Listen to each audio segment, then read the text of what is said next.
did I know what this is? So we are back live. We are working on the yield bill. Does anyone need anything, want to discuss anything? Representative Wozniak. I'm going to extremely reluctantly support the half a buy down of $105 million. I think that we are in an intense moment of crisis for low and middle income people in this state. And I think that what we're doing by buying down the education fund is completely unsustainable because the underlying education finance system that we have in Vermont is incredibly unstable. I have people who are getting kicked off of their healthcare. I have people who are getting priced out of our community. I have students who are not getting what they need. I have teachers in my school district, permanent substitutes who have been taken into custody because of drug use in the classroom, and they're permanent substitutes because we can't afford to pay or retain teachers. My budget was voted down in the city for the first time in a while. The city always votes to support it, and they voted no this time. Good, solid public school folks are telling me that they cannot afford this anymore. We are refusing in this half of the building to have a real conversation about the gross transfer of wealth that's happening to folks who already have it. We could plug that entire hole that we are creating in the general fund. We could plug that entire hole and more if we were willing to have a real conversation about addressing the transfer of wealth. I think at a time when people cannot put food on the table, when they can't go to the doctor, we should not be holding a single penny in reserves that could be used to help folks to afford to live in Berry City. And so I am very, very hopeful that the Senate's going to make some changes in this, and I will, there's a provision that my municipality desperately needs in other parts of the yield bill that aren't part of the buy down. We need every dollar that we can get right now because, as I spoke about earlier, we're having to pave state roads because of how bad the conditions in our city are. So I think that the timeline for Act 73 is way too long. My city cannot wait for the relief that was set out before in Act 73. And I just feel that we're selling out working people the longer that we kick cans down the road. But this needs to move. My school board meeting that I went to last week, they need to know what the yields are going to be. And so I'm going to vote to move this forward, but we have to have a real conversation and a real wake-up call about what income inequality looks like in this state, what poverty looks like in this state, and what a failed financial education finance system looks like, because we're not meeting Brigham right now. You cannot go to BUUSD and then go to some of the higher spending districts across the state and say that we're meeting the Brigham tests. I have seniors on fixed incomes who can't go to the doctor, who can't fill their prescriptions. And I hope that this is a wake-up call because I'm not doing this again.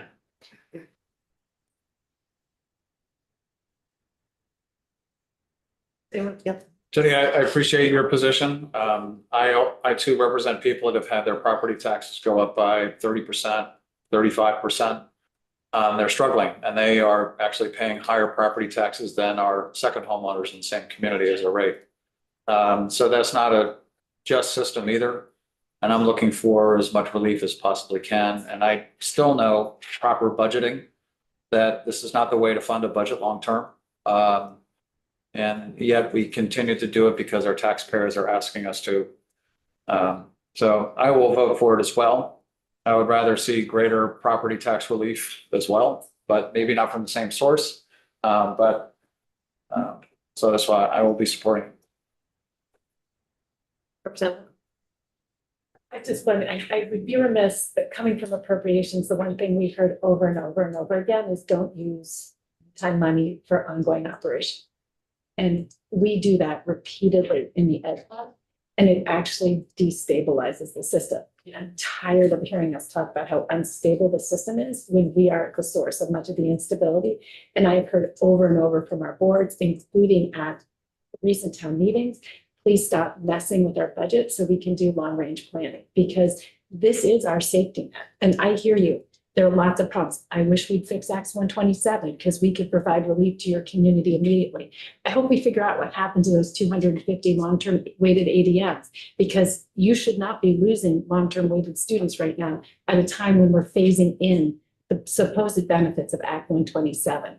But this makes it very hard for those local managers to plan, and the inability to plan and the lack of stability also makes people afraid, and it makes them make decisions that are injurious. And so I just really think we need to be better fiscal stewards of resources and support the capacity of local leaders to make good judgments, and try to do that. I think there are many things we could do with that money that would either yield long-term savings or yield benefits for people. And I'd love to help you support some of those other needs you've talked about. I think you're right. But this is like throwing cash into the wind, because all this will do is next year, once again, we'll have those headlines like we've had every year for the last 10 years, or every other year for the last 10 years. Education is too expensive because it's a 9% increase, and half of that is us. I don't think this is sending cash into the wind. I think this is still investing in Vermonters, and the money will be spent in our communities to support children. And the longer I stay in this building, the more I become an institutionalist that is focused on fiscal stewardship, because that is the role and the seat I'm supposed to sit in. But when I had less resources than I do now, and most of my constituents find it perfectly necessary to spend their one-time money for ongoing costs, because that's how people at the edges have to budget, or not budget, but spend. And so I am glad that we are doing everything we can to make Vermont as affordable as possible. And it is only my fear about next year's budget cycle and my fear about Vermonters' budgets next year that makes it feel okay to me to save the 50% for next year. Representative Brannigan. I agree with you, Madam Chair, but that's not why I put my hand up. Yeah. May I ask? Yeah, we haven't, what's it called? I haven't taken. Moved the bill yet, yes. Yeah. So Julia, the property yield this current year, 85.96, if I'm reading that chart correctly. And the property yield, if we do what we are voting on right now, goes up about what, $600 to $91.70. Is that right? Yes. So my superintendent tells me when the yield goes up, taxes go down. Is that right? Julia Richter Danko, yes, that's correct. Alrighty, and the income yield, same thing, only not quite so much. The income yield right now is 12,172. Did I get on the right line for that one? Yep. And if we vote on this, 12,191, that's $19 or $20. If you vote on the proposal that John walked through, the income yield would be 12,576. That's in our wrong.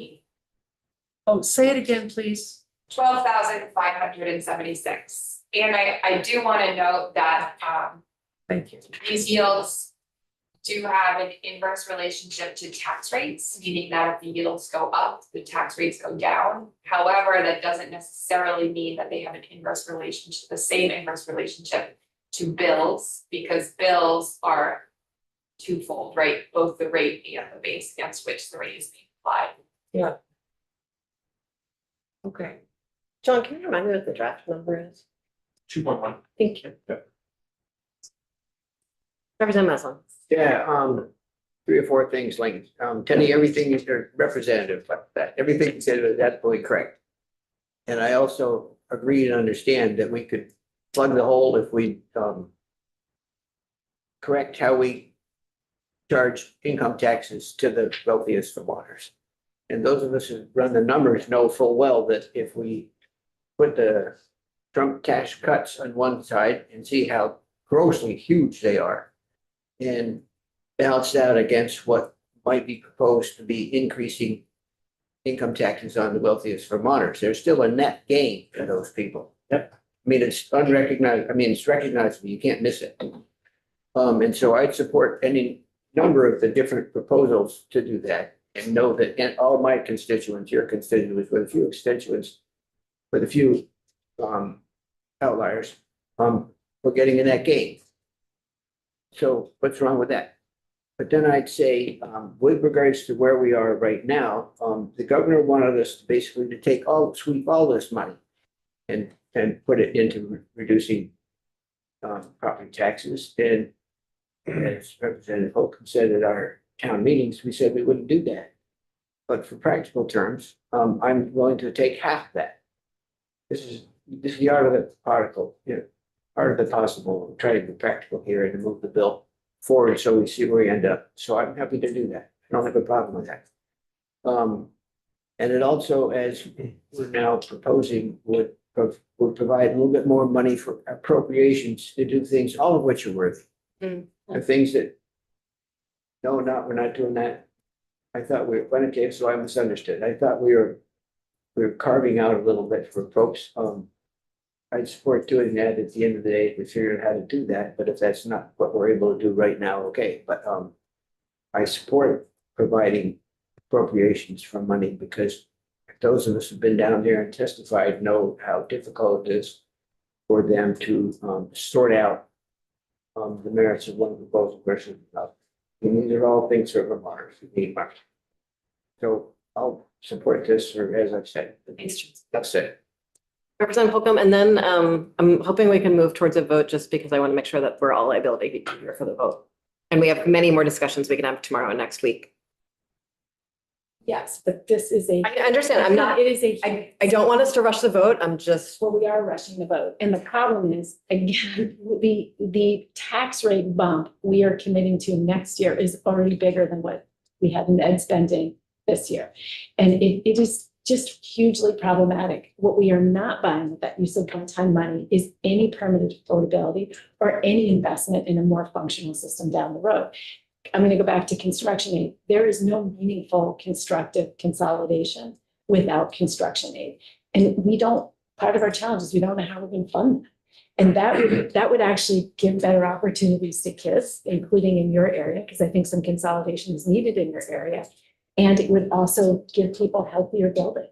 But we are giving that away. And that's what I meant. It's not that we're not investing in kids, but kids need us to invest in permanent changes that make for permanent affordability and permanent better opportunities, not a one-time tax write-off that we're going to have to pay for next year. Or they need healthcare.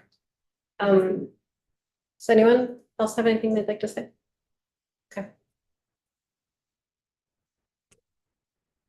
Madam Chair, I think at this point, it's probably appropriate to make a motion that we find draft 2.1 of Committee Bill 26-08-01 favorable, which contains the concept of a 50-50 split of the 104.9 million from general fund in the ed fund. Thank you. Need a second? Second. Thank you. Representative Kimball moves that we find the yield bill draft 2.1 favorable with all of the numbers. And Representative Maslin seconds. Any further discussion? Seeing none of the clerk, please call the roll. Representative Brannigan. No. I'll vote yes as Representative Burkhart. Representative Higley. No. Representative Holcomb. No. Representative Kimball. Yes. Representative Maslin. Yep. Representative Odie. Yes. Representative Page. No. Representative Wozniak. I couldn't hear you. Yes. Representative Canfield. No. And Representative Kornheiser. Yes. We voted the bill favorable. 6-0 or 6-5-0. Sorry. Thank you, everyone. This was a really productive day. And I appreciate all the work through the differences of opinion, and I'll see everyone back here at 9 a.m. Thank you. Great. We're going to work on the data center. Bye, Woody. Good luck.